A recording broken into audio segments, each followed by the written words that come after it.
Assalamualaikum, my name is Sadarinah binti Zemeni with cut matrix BB21111041111. Today I'm gonna present about the introduction and the historical background of Marginalist School. The Marginalist School formally existed in 1971 when William Stanley Jevons and Karl Menger published their influential book on marginal utility theory. So by the turn of century, the marginalist has gone deeper into the process of rational decision making on both the demand and supply sides of the market. The marginalists maintain the most economic decisions were made on the margins. Because of that, the various issues pursue people to look for solutions that go beyond the boundaries of the traditional economic thinking. So this school later merged with neoclassical school or current microeconomics to form neoclassical economics. Next is the historical background of the Marginalist School. So the Marginalist School, in Marginalist School, consumers decide whether to buy an extra unit of a good or services based on the additional utility they will receive based on the theory of marginalism.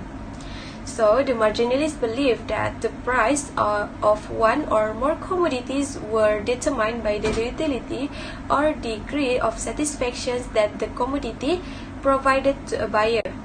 So there are some serious economic and social problems that remain unsolved even 100 years of even the 100 year industrial revolutions, such as poverty was widespread, although productivity was increasingly dramatically, and extremely uneven distributions of wealth and income, even though the general standard of living was rising. So even the Adam Smith, which is the father of economic science, was puzzled by the actual economic value, why non-essential products are sometimes valued higher than the essential product. And so there seems to be a value paradox that cannot be explained rationally. So the marginalists argue against classical economics, claiming that value theory and distribution theory were flawed. So they believe that the policy opinions were correct even though they were incorrect. So that's all from me. Thank you. Assalamualaikum and hi everyone, my name is Salinas binti BASRI. My metric number is BB2111060. Today I'm going to present about the major tenets of Marginalist School. The major tenets of Marginalist School. The first point is focus on margin. The school focuses its attention to the margin, point of change, where decisions are made. The marginalists extend to all economic theory the marginal principle that Ricardo developed in his theory of rent. The second point is rational economic behavior. The marginalists assume that people act rationally in balancing present against future needs. It is considered that people always look for a utility in goods. The third point is microeconomic emphasis. Focus on individuals and companies individually rather than economy as a whole. It prioritizes individual decision-making, market condition for a single type of food, the production of specific company, among others. The next point is the use of abstract deductive method. Based on basic premise is important so that with the use of logic to deduce generalization, rejecting the historical method. Next, the pure competition emphasis. The marginalists normally base their analysis on the assumption of pure competition. There are no people or companies with sufficient economic power to influence market price, but rather than this actor can act independently on demand, supply, and price. No one person or firm has enough economic power to influence market price perceptively. Next, demand-oriented price theory. Principle, unlike the classical school that was based on supply, demand was considered as a determining factor in price. Next, the pure competition emphasis. The marginalists normally base their analysis on the assumption of pure competition. There are no people or companies with sufficient economic power to influence market price, but rather than this actor can act independently on demand, supply, and price. No one person or firm has enough economic power to influence market price perceptively. Next, demand-oriented price theory. Principle unlike the classical school that was based on supply, demand was considered as a determining factor in price. Next, merger of land with capital goods. A joint analysis of the land and capital goods that are what originate interest, income, and profit is performed. In this way, considering the interest of the owner. The last point is minimal government involvement. The marginalists continue the classical school's defense of minimal government involvement in the economy as the most desirable policy. In most cases, no interference with natural economic laws was in order if maximum social benefits were to be realized. That's all for me. Thank you. Assalamualaikum dan hello everyone. This is my part to present major question number 3 and 4. So first of all, I want to introduce myself. My name is RUSMAH binti SEPIL. My number metric is BT12403. So major question number 3 is, whom did the marginalists benefit or seek to benefit? Marginalists advance interests of all people through promoting better understanding and how market system efficiently allocated resources and promote economic liberty. So the first one is workers. By showing that in competitive condition, the pay received the workers will be fee to the contribution to the value of the output, counter the Martian call for revolution by workers. Number 2 is those who want to maintain status quo, beneficially to those who only have the interest to defend the status quo, those who reject the change. Number 3 is employer. By opposing union and by attribution an employer to wages that were artificially high and inflexible on the downwards side or both. So number 4 is landowners. Defend landowners against attack based on Ricardo retail theory. So number 5 is wealthy people. Beneficially to the rights who have generally option to government influence which may redistribute income. Okay, so the next is major question number 4 is, how was the marginalist school valid, useful and correct in this time? So the first one is use of the grams and mathematical techniques and develop new and powerful tools of analysis, especially geometric, diagram and mathematical technique, and it will become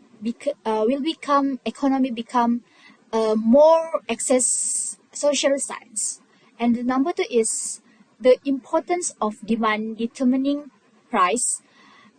Conditional of demand were give the rightful importance as one set of determinants for price of both final goods and factors production. Okay, so the next is number 3 is the use of assumption, popularizing the concept of assumption in the economic, contrasting to the classic school which declaring the assumption in study. So number 4 is the method of partial equilibrium analysis. This is allowing one variable at a time to change while holding all other variables temporarily constant. And lastly is emphasis on macroeconomics approach. This is a refined analysis of macroeconomic approach, which may overlooks many problems by viewing the economic as whole. For example, a certain group of people may become increasingly impoverished through average real per capita income from the nation may be rising. So that's all for me to present this part. Thank you. Hi, I'm SANTARINA LENJA and Nelson BILLEY with number matric BB211100722. Okay, I will present about which tenet of the school become a lasting contribution. The marginalists were the first to successfully create a formal organization for a project that was very important in its transformation into science. This have much use of mathematics is done by them. This has led to recommendation, studies, and effectiveness can test in a large area, which are all difficult to use in informal terms. In these marginalist schools, some principles of marginalist schools have been challenged and some have been rejected. Keynes has pointed to claims that lead to the confusion of composition associated with marginalist and neoclassical employment theories. If one of the firms has reduced wage, it can expand its market by simply selling more goods at lower price. The decline in purchasing power among its own employees will not affect it. This is because they will usually buy only a fraction of its output. However, if all employees will cut salaries, the market will decline. This will cause development on the market to be affected. Health competition exists in only a few sectors of the economies. The evident institutional economists argue discussing this is to say that historical and institutional factors dominate the rational individual calculation. Determining the matters is the duration of the working days, salary rates, and so on. This can be expressed through the view of the marginalists that the best government is the disruptive government that at least become outdated when new events unfold and new economics theory have been developed. This analysis of thought was originally static, immortal, and not based on empirical evidence. Generally, now that there have been several attempts at inductive validation of the theory, that its hypotheses are often framed in ways that preclude testing. This point, we can see that the business cycle is generally neglected in the firm belief that supplying its own demand and resulting in full employment is a rule.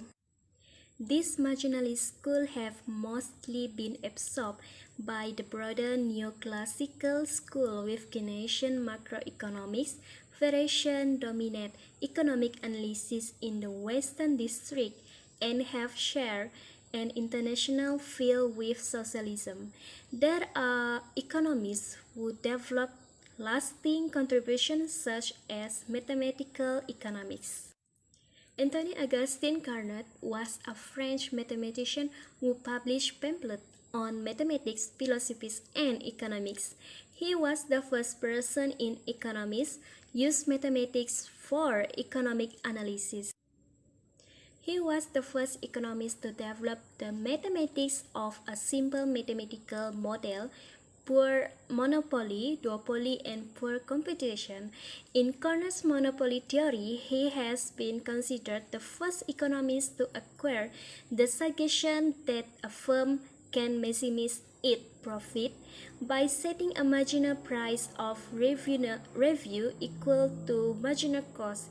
In Carnot's duopoly theory, meanwhile, has shown a market in which two firms compete, namely the first formal attempt by economists to analyze the behavior and performance of sellers in an oligopoly market structure. Carnot theory in retrospection. Carnot's poor monopoly model is almost identical to that which appeared in the contemporary textbook on economic principles. It is clear that economists are discovering little error with this model. The only things to pay attention to in this case is Carnot does not recognize the possibility of price determination, different paintings priced to customer based on the different demands, elasticity. The success of the Marginalist research program produced important theoretical contents during 20th century. That's all. Thank you. Hello, I'm Samuel Karachuk, matrix number BB211100872. So the economist of marginalist school that we choose is Friedrich von Wieser. He is known as a second generation of the marginalist school of economics. Friedrich was born in Vienna, Austria on 10 July 1851. He has been interested in law, history, and sociology since his youth. At the beginning of 1868, he studied law at the University of Vienna. His lifelong passion for political economy was first ignited when he read Herbert Spencer's book with its introduction to the study of sociology. After 10 years of public service as a government employee, Wieser was awarded a scholarship to the Heidelberg University in 1875 to study political economy alongside Eugen von Bauer, who is his friend from his youth and then later became Friedrich's brother-in-law. In the university, both of them became students of Karl Menger as the Austrian economist and the founder of the Austrian school and the Marginalist school of economics. In his prime, Wieser published some books to express his idea and theory, which is on the origin and the main law of value of the factors. In 1884, the natural value. 1889, the Austrian school and the theory of value. 1891, the value theory. 1892, the nature and content of theoretical economic measure national. 1911, the history of state power. 1923, and the law of power. 1926. He also the one who introduced the term of opportunity cost and the marginal utility. His ideology and theories. The value theory. Wieser's value theory attempts to establish a method for calculating economic value and state that the factors of production have a value due to the utility they have conferred in the final product, marginal utility, as opposed to theory held by the Karl Menger, which state that the value factor is the value of the input when contributed to the final product.